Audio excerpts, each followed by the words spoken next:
Assalamualaikum warahmatullahi wabarakatuh. Saya Luis Yudhiyardina, NIM 0058 dan teman saya Misalnya, NIM 0080. Di sini kami akan mempresentasikan tugas ulangan akhir semester matkul analisis laporan keuangan syariah, dengan judul yaitu analisis laporan keuangan pada Bank Victoria Syariah untuk periode 2020 sampai 2024. Langsung saja materi yang pertama akan disampaikan oleh teman saya Lisa.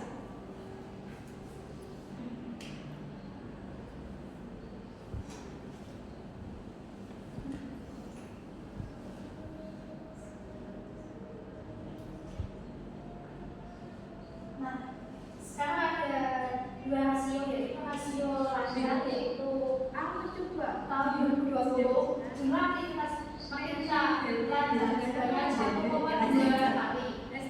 Utamakan atau setiap satu rupiah utamakan dijamin oleh 2,2 rupiah. Yang kedua ada tahun 2021 jumlah aktivitas sebanyak 2,3 kali. Utamakan atau setiap 2 rupiah utamakan dijamin oleh 2,3 rupiah. Yang ketiga ada tahun 2022 jumlah timbangan sebanyak 1,2 kali utamakan atau setiap 1 rupiah utamakan dijamin oleh 2,2 rupiah. Yang keempat ada 2023 jumlah timbangan sebanyak 2,3 kali utamakan atau setiap 2 rupiah utamakan dijamin oleh 2,3 rupiah. Yang kelima ada tahun 2024 artinya jumlah timbangan sebanyak 2,4 kali utamakan atau setiap 2 rupiah utamakan dijamin oleh 2,4 rupiah.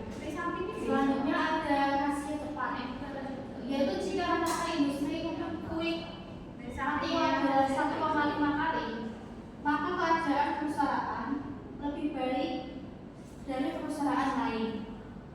Kondisi ini menunjukkan bahwa perusahaan tidak harus menjual sediaan bila melunasi utamakan, tetapi dapat menjual surat berharga atau penagihan piutang.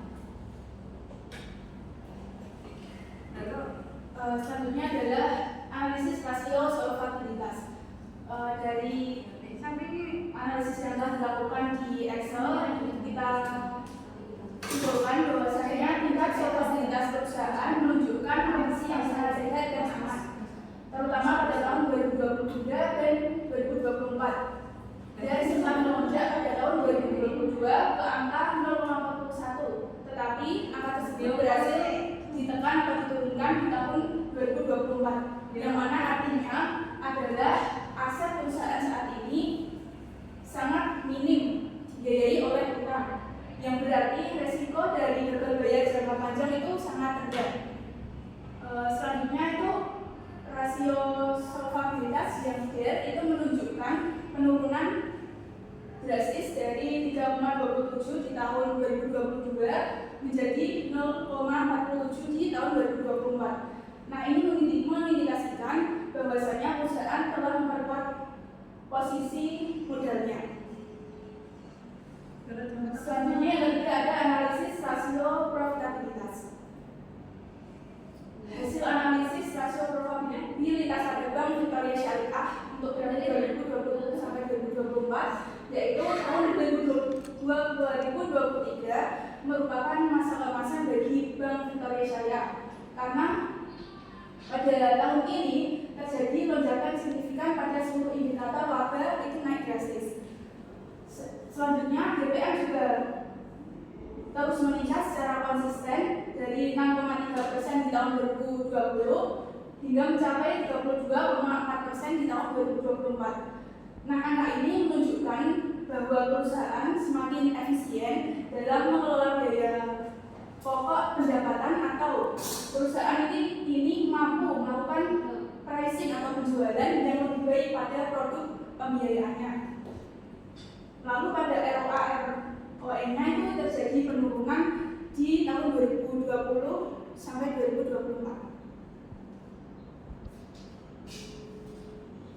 Nah, selanjutnya ada rasio aktivitas. Pada Bank Syariah pada Bank Internet Syariah menunjukkan fluktuasi yang cukup dinamis selama 5 tahun. Perputaran piutang terlihat cukup stabil meskipun sempat mengalami penurunan di tahun 2022, yaitu sebesar 12,0, namun kembali menguat hingga mencapai angka 15,0 pada tahun 2024. Ini mengindikasikan bahwa manajemen penagihan piutang bank tetap terjaga efisiennya. Yang kedua ada perputaran modal kerja, menunjukkan tren pemulihan yang sangat positif di akhir periode. Yang ketiga ada penurunan basis pada angka perputaran aset tetap pada tahun 2021 sebesar 2,25 dan total aset tahun 2023 sebesar 2,50. Penurunan tajam ini bisa mengindikasikan adanya penambahan aset dalam jumlah besar yang belum dihasilkan pendapatannya. Selanjutnya adalah ada analisis tren. Nah, analisis tren ini akan menganalisis pada bagian neraca dan laba rugi.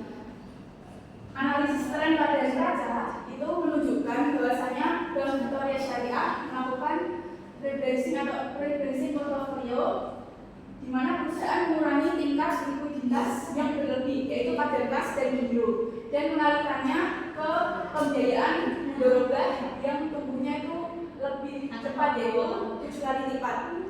Penurunan total liabilitas yang diikuti ekuitas juga mencerminkan struktur neraca dari perusahaan itu sehat dan mandiri. Selanjutnya pada tren laba rugi itu Bank Victoria Syariah menunjukkan fase pemulihan yang kuat pada tahun 2024 setelah mengalami fase menurun di 2020 karena ada pandemi. Nah, pada 2021 sampai 2022 merupakan masa yang penuh tantangan dengan pertumbuhan laba yang tertekan, tetapi efisiensi dari pendapatan operasional lainnya dan lonjakan laba usaha di 2024 menandakan perusahaan Bank Victoria Syariah itu telah berhasil dalam memperbaiki struktur profitabilitasnya atau dalam kemampuan menghasilkan laba.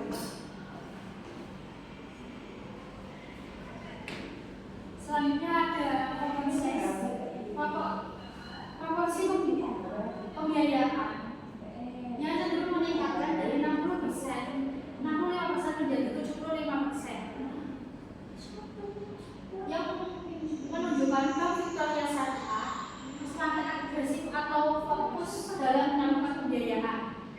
Proporsi penempatan pada Bank Indonesia cenderung menurun, dan proporsi dana pihak ketiga terhadap total aset cenderung menurun, misalnya 78% ke 68%. Bisa menandakan mulai mengurangi ketergantungan. Rasio ekuitas terhadap total aset meningkatkan 17% menjadi 22%. Peningkatan ini menunjukkan bank memiliki bantalan modal.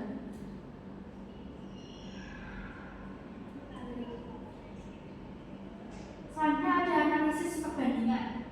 Yang pertama ada profitabilitas, yang kedua ada solvabilitas, yang ketiga ada aktivitas, yang keempat ada likuiditas.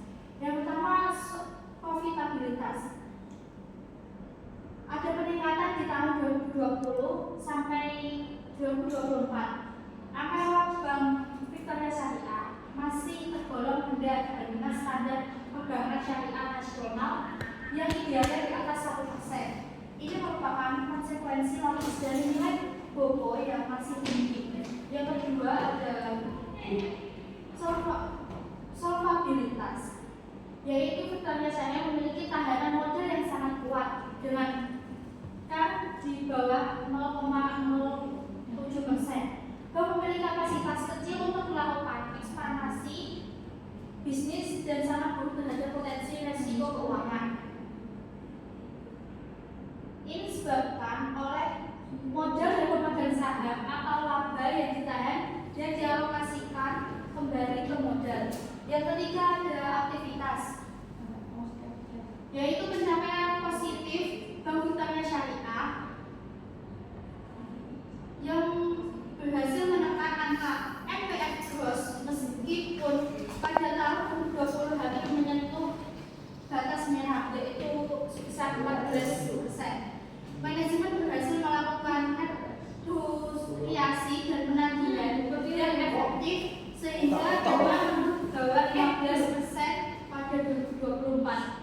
Yang terakhir adalah likuiditas.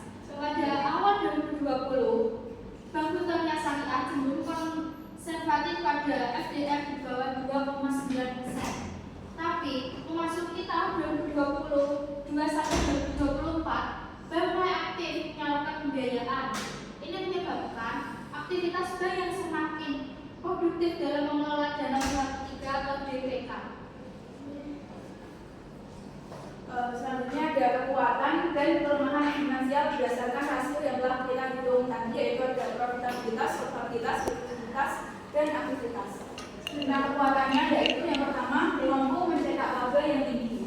Yang kedua, sukses dalam mengembangkan sumber pendapatan lain. Yang ketiga, struktur modelan yang sangat kuat dan aman. Dan yang keempat, itu efisiensi operasional yang meningkat secara konsisten dari 2020 ke 2024. Untuk kelemahannya yaitu yang pertama itu volatilitas kinerja yang tinggi. Yang kedua, penurunan basis aset bisnis atau aset yang bisa dicairkan dalam kurun waktu kurang dari 1 tahun. Yang ketiga, tantangan dalam mempertahankan konsistensi keuntungan yang tinggi dalam jangka panjang. Dan kelemahan yang terakhir yaitu penurunan dana short-term temporer. Yang terakhir adalah rekomendasi strategis dari analisis yang telah kita lakukan. Itu rekomendasi untuk perusahaan adalah sebagai berikut. Yang pertama, penguatan manajemen likuiditas. Dengan adanya tren penurunan yang cukup tajam pada pos kas yang sebesar 69,5% dan giro pada Bank Indonesia menjadi 60,4% di tahun 2024. Terus yang kedua ada diversifikasi dana pihak ketiga atau DPK, yaitu karena menyikapi penurunan tren dari dana syirkah temporer ke angka 80,5% pada tahun 2024. Dan yang ketiga adalah konsistensi dan stabilitas profitabilitas, karena profitabilitas itu mengalami penurunan di tahun 2023. Dan yang keempat adalah pengelolaan risiko pembiayaan berubah, karena pertumbuhan pembiayaan berubah itu sangat masif mencapai tren 70,1% di tahun 2024, yang mana hal tersebut di tahun 2024 itu membawa risiko kredit yang lebih tinggi. Dan yang terakhir rekomendasinya yaitu optimalisasi struktur pemodalan. Rasio DER itu sangat rendah, yaitu 0,47% pada tahun 2024, sehingga perlu adanya optimalisasi pada struktur pemodalan Bank Victoria Syariah di tahun berikutnya, yaitu 2020. Demikian presentasi tugas UAS matkul analisis keuangan syariah dari kami. Kurang mohon maaf. Wassalamualaikum warahmatullahi wabarakatuh.